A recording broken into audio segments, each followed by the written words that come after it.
Sha'ir Nevada, a young adult male Khajiit born into a life of servitude and slavery. He was stripped of his family and any sort of freedom by a villainous royal high elf. His father had spent his childhood in poverty and without family, soon taking to pickpocketing wealthy higher-ups as they passed him by, not giving him a second glance for his disgusting low level in society. But mere pickpocketing was soon far gone from him. He had become a notorious thief in his young adult years. With agile body and soft padded paws, he was able to enter any establishment he wished, and with ease he snuck around inside undetected to rob it of its valuables. With these abilities he soon pulled off many thieving jobs, slowly amassing his own personal wealth and belittling those so-called higher-ups who once looked down upon him as a worthless being. Sha'ir's mother, however, grew up in a rather different environment. Born into a family whose sole career in life was the death of others, assassins, deathbringers and such many other titles could praise their ability to kill, and with their nimble quick builds, they were the perfect killing machines. A young woman, she soon learned the tricks of the trade, so to speak, and became an apparent natural when her first victim showed up dead within hours of her contract being issued. So clean was her kill that those who discovered and investigated it concluded it was a death of natural causes. The tale of time soon saw the crossing of these two specialists, and it was, as one would put it, love at first sight. Through many beautiful and stargazing nights, the two soon lovers met under the moonlight, and they would divulge in each other's company. This soon led to an unplanned, but happily received pregnancy of the female assassin, and not wishing their child to be brought up in the seedy land of elsewhere, the two lovers made their way for the Somerset Isles to start anew. However, luck certainly was not on their side, as a lonely member of the high elven royalties had caught wind of these two specialists, and soon plotted their demise, which would end in his favour. They were stopped upon the docks one late night as their ship arrived, found more soldiers ready to provide persuasion should the two be uncooperative. Walking through the centre of the unpassable wall of soldiers, the high elven royal with a grin, parchment in hand and mind filled with corruption. It did not take him long to explain his wants to them, and should they carry them out, they would be gifted with land and money to start their new family in the Somerset Isles.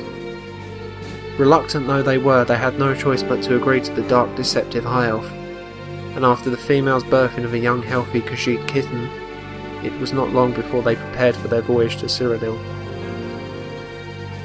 Their orders were as follows: the father to collect a priceless artefact from the days of old, once a high elven royalty's most prized possession, taken by the impure Imperials upon raiding a high elven castle and slaughtering all that dwelled within.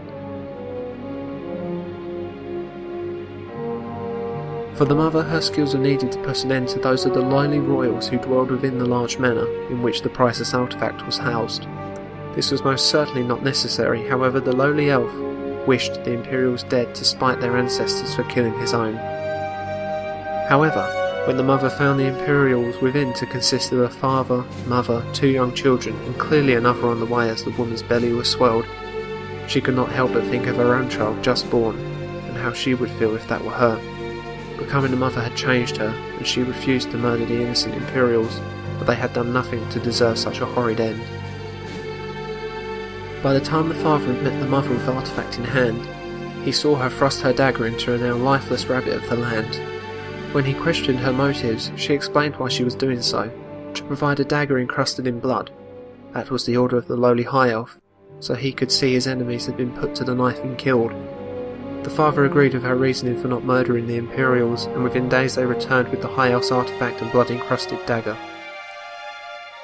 As he was handed the two, he grinned with malice, walking away from the two of them without a word of thanks or about their fulfilment of his orders.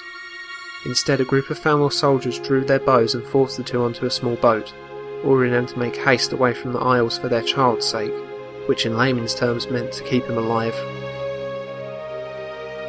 With sorrow-filled hearts having been deceived, they did so, but as they reached the open sea from the mages upon the battlements, fireballs rained down onto the boat.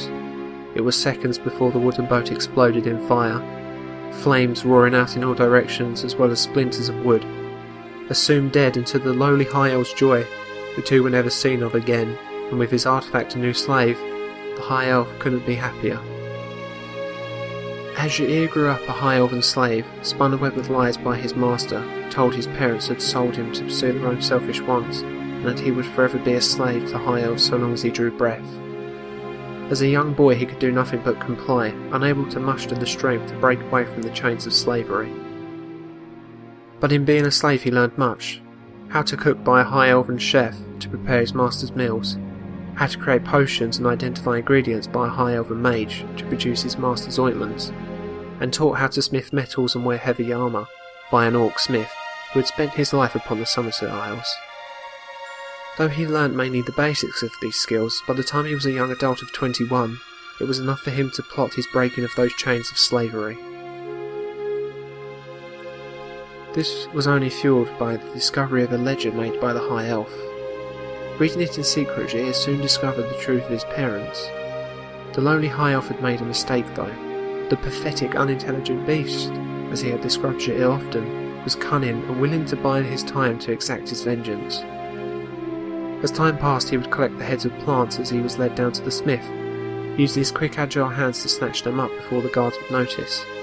He would too sneak ingredients from the potions lab whilst the mage was not looking, and even a few items from the mage's very own satchel as it hung from his shoulder, too deeply engrossed in his own potion making. Through patience and crude instruments, Shahir had created a finite poison tasteless to the tongue and completely untraceable, all thanks to the mage who kept a rather dark potions book in his satchel. When it was time to serve his master dinner, Shahir slipped the poison into the mushroom soup, a favourite of the High Elf. He was always made to stand and watch the High Elf enjoy the delicious cuisine, whilst usually he had a bowl of cold gruel to look forward to most nights. Soon Shahir watched as the High Elf began to feel uneasy. The poison had seeped into his bloodstream, attacking every one of his muscles, and within seconds he was paralysed. Shahir walked over to the High Elf with a thankful grin, holding the parchment with the log of his parents' death from the ledger. It was with this the High Elf had realised his mistake, but far too late was it, before Shahir's sharp claws began to continuously stab into the High Elf's jugular, which left him choking upon his own blood as it filled his lungs and gullet. The High Elf soon lay lifeless, a bloody corpse to his once slave, his royal robes soaked in his crimson fluids. Shahir was running on adrenaline as it hit his system with the killing of his captor. He was 10 times more alert, and energy seemed to flow through his body like a permanent fuel. For his chance of grasping freedom in sight, he took the ring of the High Elven Royal, rolling it up into the parchment and slipping it into his rags. Within seconds he slipped out of the large glass window into the fresh night air. He broke into a run across the soft grass of the Royal Manor's gardens, the shouting of guards filling the air behind him. They had discovered the now lifeless High Elven royalty. With no time to lose, Shahir ran faster and faster down the cobblestone pathway and out of the courtyard of the manor, onto the road leading to the docks. However, 3 Falmor guards were now in chase.